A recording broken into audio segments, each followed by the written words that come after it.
ঠাকুর রামকৃষ্ণদেবের নাম একেবারেই না শোনা এক উদ্ভ্রান্ত বাংলাদেশি যুবক কিভাবে জীবনের ঘাত প্রতিঘাতে চলতে চলতে গিয়ে উঠলেন সারদা মায়ের কাছে এবং পেলেন চাকরির নিয়োগপত্র। আজকে সৎপ্রসঙ্গ পর্ব ৭৭-এ সেই যুবকের অজানা ঘটনা। যুবকটির নাম চন্দ্রমোহন দত্ত। থাকতেন অধুনা বাংলাদেশের ঢাকা জেলার বিক্রমপুরের গাঁওপাড়া গ্রামে।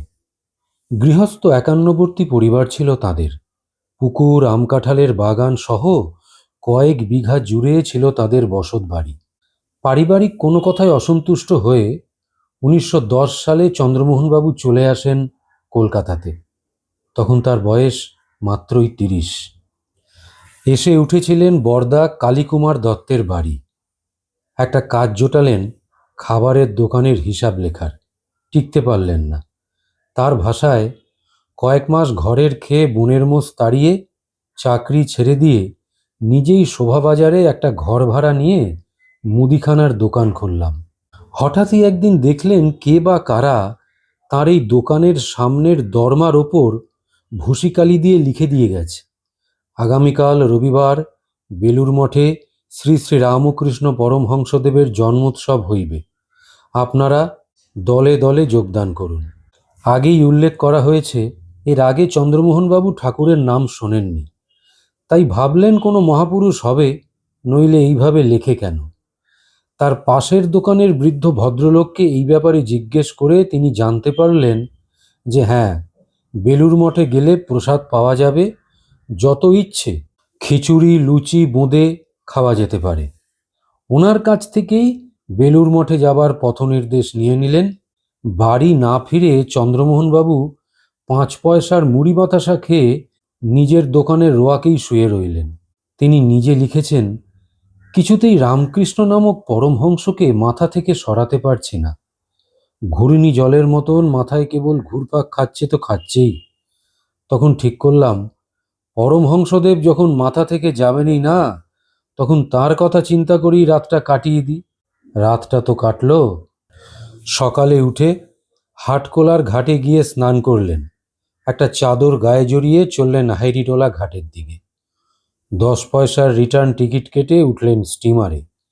স্টিমারে দেখছেন সবাই ঠাকুর রামকৃষ্ণদেব ও স্বামী বিবেকানন্দের নামে জয়ধ্বনি দিচ্ছে। তাই দেখে তিনিও উদ্দীপিত হয়ে জয়ধ্বনি দিতে লাগলেন। পৌঁছলেন বেলুর মঠে। ঘাটে দেখলেন দাঁড়িয়ে আছেন এক দিব্যকান্তি সন্ন্যাসী। সবাই তাকে প্রণাম করছেন, আর ওই সন্ন্যাসীটি খালি বলছেন জয় রামকৃষ্ণ। খুব ভালো লেগে গেল ওই সন্ন্যাসীটিকে চন্দ্রমোহনবাবুর। একজনকে জিজ্ঞেস করে জানলেন ওই সন্ন্যাসী ঠাকুর রামকৃষ্ণদেবের সাক্ষাৎ শিষ্য, স্বামী বিবেকানন্দের গুরুভাই স্বামী প্রেমানন্দ মহারাজ। চন্দ্রমোহনবাবু প্রবেশ করলেন বেলুর মঠে। তখন মঠে পুরনো মন্দিরে ঠাকুর রামকৃষ্ণদেবের পুজো হতো। তিনি নিজে লিখছেন, মন্দিরে ভগবান রামকৃষ্ণদেবকে দেখতে পাচ্ছি। পথের একধারে একজন লোক ফুল বাতাসা বিক্রি করতে বসেছে। আমি ১ পয়সা দিয়ে ফুল বাতাসা কিনে নিলাম। মন্দিরে সেই ফুল বাতাসা ঠাকুরকে নিবেদন করে প্রণাম করলাম। মন্দির থেকে বেরিয়ে ঘুরে ঘুরে দেখতে লাগলাম কোথায় কি হচ্ছে। এদিকে বেলা ১১টা বেজে গেছে। সেই গত রাতে ৫ পয়সা দিয়ে মুড়ি বাতাসা কিনে জল খেয়েছিলেন চন্দ্রমোহনবাবু, তারপরে আর কিছু খাননি। এইবার তিনি প্রসাদের সন্ধান করতে গিয়ে দেখলেন একটি যুবক সরায় করে প্রসাদ দিচ্ছে। তিনিও একটা সরা নিয়ে নিলেন। দেখলেন সরাতে আছে কিছুটা খিচুড়ি, ২টি লুচি ও হালুয়া। এই সামান্য প্রসাদে চন্দ্রমোহনবাবুর কিছু হলো না। আরও একটা সরা চেয়ে নিলেন, সেটাও খেয়ে নিলেন, তাতেও হলো না। তৃতীয় আরেকটা সরা চেয়ে নিতে গেলেন। তখন ওখানে একজন সন্ন্যাসী বললেন, আপনি কীরকম লোক মশাই, দুবার প্রসাদ নিয়ে আবার এসেছেন? প্রসাদ কেবল আপনার একার জন্যে তো নয়, সকলের জন্যে। সন্ন্যাসীর কথায় চন্দ্রমোহনবাবু একটু সংকুচিত হয়ে পড়লেন, লজ্জাও পেলেন, আবার খানিক অভিমানও হলো ঠাকুরের ওপর। তিনি নিজে লিখছেন, মন্দিরে গিয়ে ঠাকুরকে প্রণাম করে বললাম, ঠাকুর, অনেক আশা নিয়ে তোমার কাছে এসেছিলাম, কিন্তু অপূর্ণ আশা নিয়েই ফিরে যাচ্ছি। এই বলে চন্দ্রমোহনবাবু গঙ্গার ঘাটে গিয়ে জল খেয়ে স্টিমার ঘাটের দিকে হাঁটতে লাগলেন। যাওয়ার পথে দেখতে পেলেন একটা খেজুর গাছের নিচে কয়েকজন ভদ্রলোক এক ঝুড়ি খিচুড়ি, তরকারি, চাটনি নিয়ে খাচ্ছে। সেখানে যাওয়া মাত্রই তিনি না চাইতেই তাঁরা ওনাকে একটা শালপাতার ঠোঙায় খিচুড়ি, তরকারি, চাটনি দিলেন। তিনি তৃপ্তির সাথে খেলেন। আবার ঠাকুরকে উদ্দেশ্য করে বললেন, ঠাকুর, আমার আশা পূর্ণ হলো না বলে অভিযোগ করেছিলাম। অপূর্ণ আশা যে অর্ধাহার জনিত তা তুমি বুঝতে পেরে পূর্ণ আহার দিয়ে আমার আশা পূর্ণ করেছ। এখন ভাবছি তোমার কাছে অভিযোগ করাটা অন্যায় হয়েছিল। তুমি আমাদের কত দিচ্ছ সেসব না ভেবে স্বার্থপরের মতন বলেছিলাম কিনা। আমায় ক্ষমা করো ঠাকুর। এই বলে হাত জোর করে প্রণাম জানালেন, বাড়ি ফিরলেন। কিন্তু এদিকে চন্দ্রবাবুর ওই মুদিখানার দোকান চলল না। পাত্তারি গুটিয়ে নিলেন। ৫-৬ দিন পর একদিন তিনি সকালে ঘুম থেকে উঠে হাত মুখ ধুয়ে বসে আছেন, ভাবছেন কিভাবে জীবনটাকে চালাবেন। সেই সময় তার বরদা হঠাৎ তাকে বললেন, চন্দ্র, তোমার দ্বারা ব্যবসা ট্যাবসা হবে না, চাকরির চেষ্টা করো, আমার পক্ষে তোমাকে রাখাও আর সম্ভব নয়। এইবার মাথায় বাজ পড়ল চন্দ্রমোহনবাবুর। এবারে তার ভাষাতেই বলি, খাওয়া পড়ার খোঁটা দেওয়ায় অপমানে সমস্ত শরীরে জ্বালা ধরে গেল। বড় ভাইয়ের মুখের ওপর কথা বলা যায় না। আমি চিরকালই একরোখা, গোঁয়ার। মনে মনে প্রতিজ্ঞা করলাম, আজকের মধ্যেই আমার চাকরি চাই। যদি না পাই তবে কলকাতা ছেড়ে চলে যাব পশ্চিমে, দাদার অন্নজল আর গ্রহণ করব না।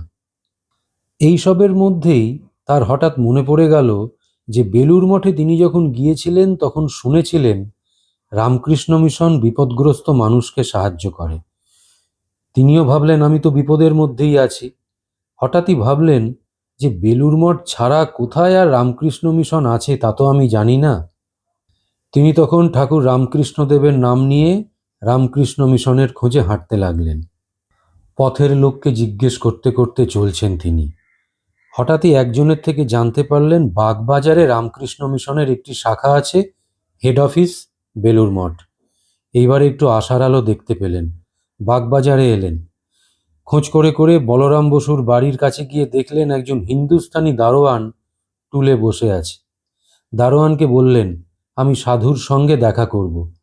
দারোয়ান জিজ্ঞেস করলেন, কোন সাধু? এবারে কোনো সাধুকেই তো তিনি চেনেন না, তাই কোনো নাম বলতে পারলেন না। দারোয়ান ভাগিয়ে দিলেন। একটু অসহায় অবস্থায় পড়লেন তিনি। হঠাৎই আরেক ভদ্রলোক তার এই অবস্থা দেখেই সম্ভবত তাকে বললেন, আপনি ১ নম্বর মুখার্জি লেনে যান, সেখানে রামকৃষ্ণ মিশনের শাখা উদ্বোধন কার্যালয় আছে। ভদ্রলোকের কথা মতো একটু গিয়ে তিনি দেখতে পেলেন একটি বাড়ি, দরজার পাশে লেখা আছে উদ্বোধন কার্যালয়। দরজার দুদিকে লাল সিমেন্টের রোয়াক। কাউকে দেখতে পাচ্ছেন না, তাই কার্যালয় জেনেও ঢুকতে সাহসও পাচ্ছেন না। রোয়াকে বসে পড়লেন চন্দ্রমোহনবাবু। একটি লোককে আসতে দেখে জিজ্ঞেস করলেন, জানতে পারলেন যে হ্যাঁ। ভদ্রলোক বললেন, হ্যাঁ, এটা রামকৃষ্ণ মিশন, এখানে মা থাকেন আর সন্ন্যাসীরা থাকেন, আপনার কি দরকার? ভদ্রলোকের কথাবার্তার একটু বিনয় দেখে সাহস করে চন্দ্রমোহনবাবু বললেন, যিনি এখানে সবচেয়ে বড় তার সঙ্গে দেখা করতে পারবো? সেই ভদ্রলোকের নাম ছিল মোহন। মোহন ওনাকে অপেক্ষা করতে বলে ভেতরে চলে গেলেন। কিছুক্ষণ পরে এসে তাকে বললেন, চলুন, মা আপনাকে নিয়ে যেতে বলেছে। এইবার চন্দ্রমোহনবাবু মায়ের সংস্পর্শে আসতে চলেছেন। কিন্তু ওই মা ডাকটা শুনেই চন্দ্রমোহনবাবু এটাও ভাবতে শুরু করলেন, এখানে সন্ন্যাসীরা থাকেন আবার মহিলাও থাকেন, ঠিক বুঝতে পারছেন না। এইবার চন্দ্রমোহন বাবুর ভাষায় বলি, মোহনের সঙ্গে মায়ের কাছে গেলাম। প্রথম দর্শনেই মাকে আমার খুব আপন বলে মনে হলো। চোখ দুটি কি শান্ত, আর করুণা যেন ঝরে পড়ছে। আমি মাকে প্রণাম করলাম। মা আমার মাথা স্পর্শ করলেন। আমার নাম, কোথায় বাড়ি, বাড়িতে কে কে আছে সব জিজ্ঞাসা করলেন। তার কথা বলার মধ্যে এমন আপন ভাব ছিল যে আমাকে মন্ত্রমুগ্ধ করে সব বলিয়ে নিলেন। সকাল থেকে যা যা করেছি সব বলে গেলাম। তবে বড় ভাইয়ের কথা বলবো না ভেবেছিলাম, কারণ ঘরের কথা তো বাইরে বলা যায় না। কিন্তু মাকে আমার পর বলে মনেই হচ্ছিল না, বরং আপন মায়ের চাইতেও আপন মনে হচ্ছিল ওই কয়েক মুহূর্তের মধ্যেই। তাই বড় ভাইয়ের কথা বলতেও দ্বিধা করলাম না। সব শুনে মা আমার দিকে সস্নেহে তাকিয়ে বললেন, তুমি সব রকমের কাজ করতে পারবে? মান সম্ভ্রমে বাঁধবে না তো? আমি বললাম, আমি তো মায়ের কাজ করব, সেখানে মান সম্ভ্রমের প্রশ্ন কোথায়? মা তখন বললেন, এখানে আমার কয়েকজন সন্ন্যাসী ছেলে ও আমরা কয়েকজন মেয়ে থাকি। একজন বাজার করার লোকের দরকার, তবে লোক রাখবে আমার ছেলে শরৎ। তুমি মোহনের সঙ্গে শরতের কাছে যাও। মায়ের কথা মতো মোহন আমাকে বলিষ্ঠদেহী শ্যামবর্ণ গম্ভীর এক সন্ন্যাসীর কাছে নিয়ে গিয়ে বলল, মহারাজ, মা এই ভদ্রলোককে আপনার কাছে পাঠিয়ে দিয়েছেন। মা বলেছেন যদি প্রয়োজন মনে করেন তবে একে বাজার করার কাজে রাখতে পারেন। মহারাজ হেসে বললেন, আমি আর কি রাখবো, নিয়োগপত্র তো নিয়েই এসেছো। মহারাজ আমার দিকে তাকিয়ে জিজ্ঞেস করলেন, কি গো ছেলে, তুমি কি চাও? অত বড় শরীর এবং ওই রকম গম্ভীর মানুষের কাছ থেকে যে ধরনের গম্ভীর আওয়াজ আশা করেছিলাম তা তো নয়। এই যে প্রায় মেয়েদের মতো গলা। মহারাজের কথার উত্তর দিতে পারছি না। উত্তর দেব কি? আমি তো ভাবতেই পারছি না আমার চাকরি হয়েছে। সন্ন্যাসীদের কাছে থাকবো, এই বাসনা যে এত তাড়াতাড়ি বাস্তবে সত্য হবে তা ভাবতেই পারছিলাম না। তাই কিং কর্তব্য বিমূঢ় হয়ে পড়েছিলাম। মহারাজ আবার জিজ্ঞাসা করলেন, কি হলো, চুপ করে আছো কেন? উত্তর দেব কি তখনও আমি স্বাভাবিক অবস্থায় ফিরেই আসিনি। এইবার মহারাজই কিশোরী বলে একজনকে ডেকে পাঠালেন। তাকে বললেন, তোমাদের একজন লোকের দরকার বলেছিলে, এই ছেলেটিকে শিখিয়ে পড়িয়ে নিলে কাজ দেবে। সেই দিন থেকে মায়ের চরণে আশ্রয় পেলাম। এই জীবনে আর ওই চরণ ছাড়া হয়নি। চাকরি পেলাম, মাইনে হলো 10 টাকা। মোহনকে নিয়ে রোজ বাজারে যেতাম।